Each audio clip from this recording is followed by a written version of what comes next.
Today this could be the greatest day of our lives. Honora has won the Oscars with total 5. Can you feel it? Yes, I can feel it. Hey everyone, welcome back to the Movie Buddy. I'm your host Josh Blumenkranz, and that was quite the Oscars ceremony, wasn't it?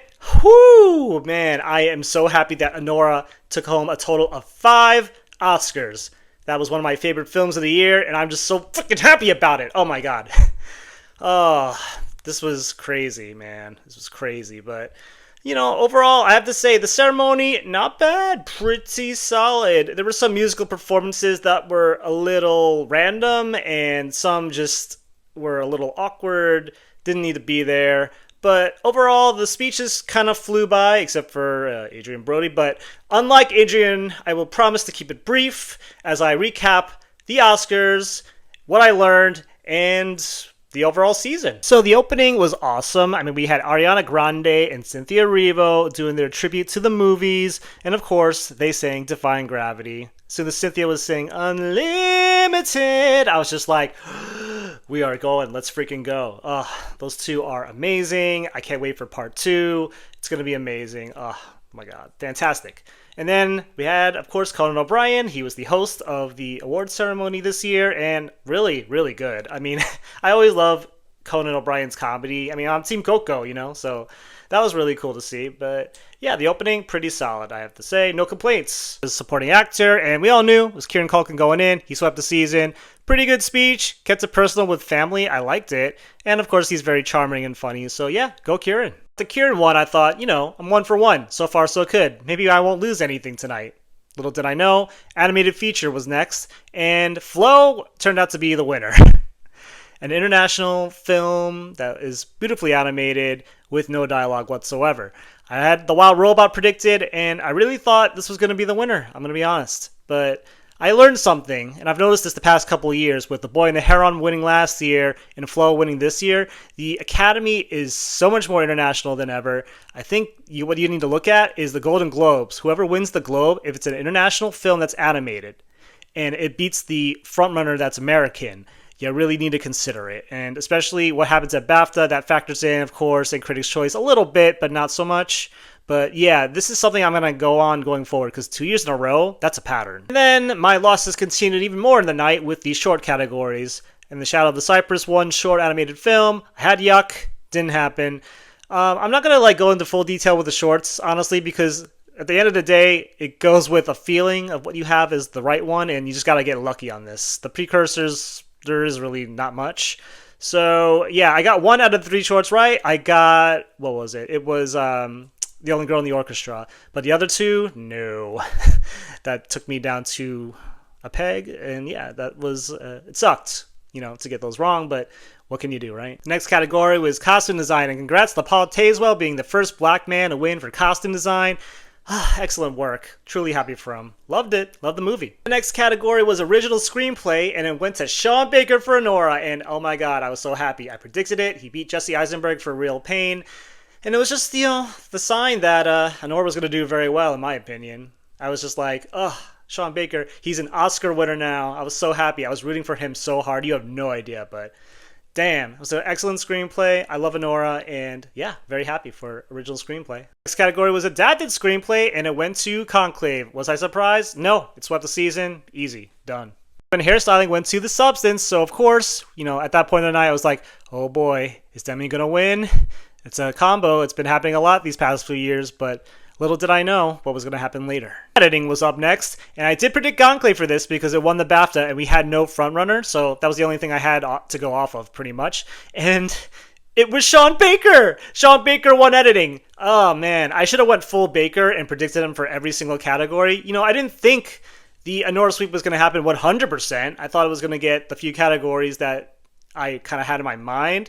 But yeah, Sean Baker went up for editing. It was so cool. I was like, at that point of the night, I was like, oh yeah, Honora's going to sweep and get all the other categories. I knew it. That confirmed it for me. So I was very happy that Honora won for editing, and Sean Baker had 2 Oscars at that moment. Next category was supporting actress, and of course, Zoe Saldana won, and I'm very happy for her. She called out for her mom in the beginning. It was sweet, but also I knew that was going to be a meme, and it was. But yeah, her work in Amelia Perez was so epic. I know, say what you will about the movie, but at the end of the day, I liked it. I didn't love it, but I enjoyed it. And I'm very happy. She's been working in this industry for a long time in some of the biggest movies of all time.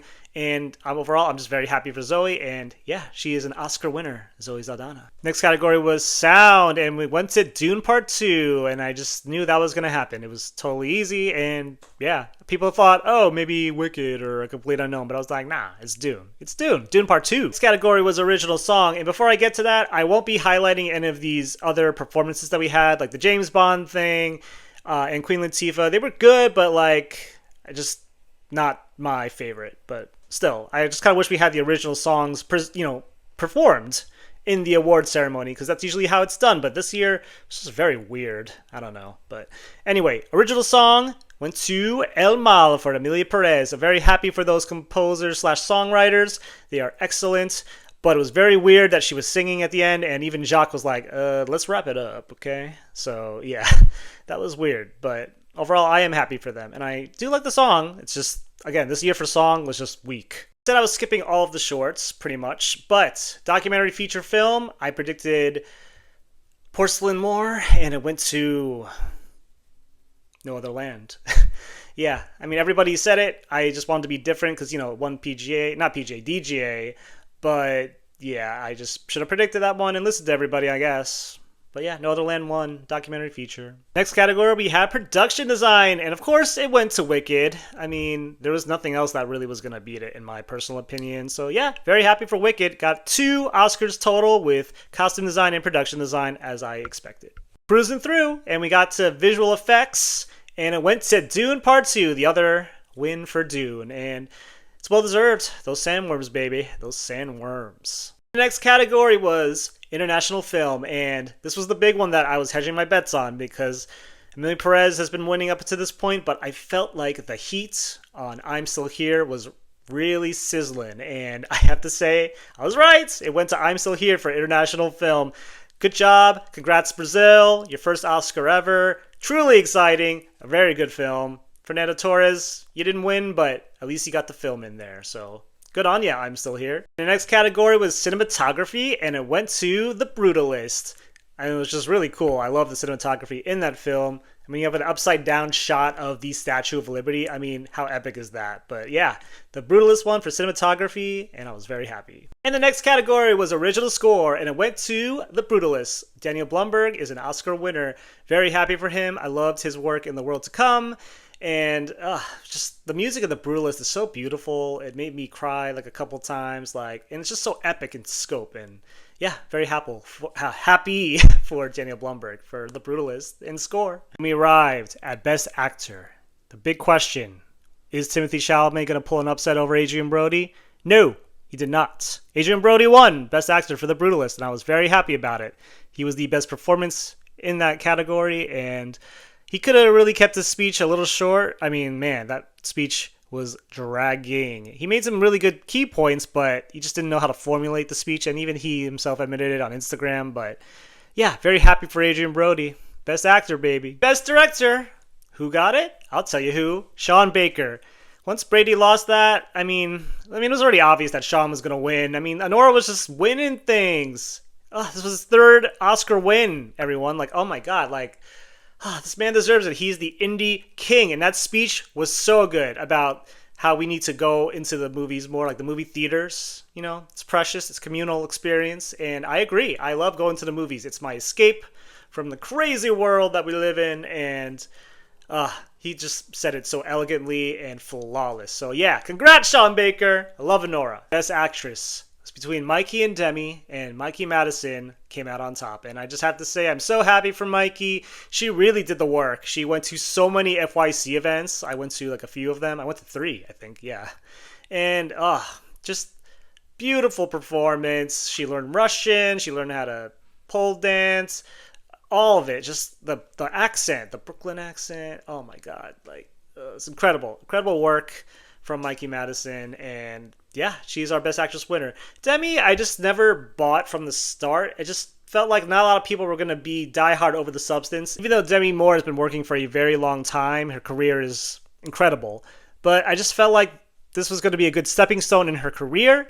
Maybe she will be back. But was she the best performance? No, it was Mikey Madison for Anora, and I stand by that. And the final category of the evening was Best Picture, and who won? Who guessed it? Anora. I'm so happy. Oh my god, this movie, it's a great underdog story, great cast, mostly Russian, Mikey Madison leading the charge. Flawlessly directed by Sean Baker. Everything. I love all aspects of this film. I think this film will go down legendary for years to come. I just love Anora. Anora, baby. Anora. Or Annie, whatever you want to call her. I don't know. But I'm so happy for Anora. So my overall predictions for this year's Oscars, I got 18 out of 23 right, which isn't bad. Like I said, those shorts did me in. Animated film, got that wrong. And I got editing wrong, which I should have went full on Sean Baker. So I don't know. It's kind of hard to gauge, but sometimes you just got to go with your gut, you know? Sweeps like this, they don't happen often, but when they do, they are legendary. And I love Anora, and I love the Oscars. And thank you so much for following me on this journey.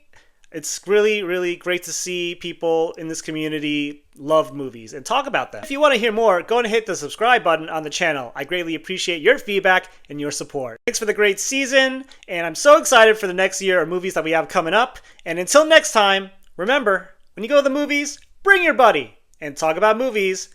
Bye!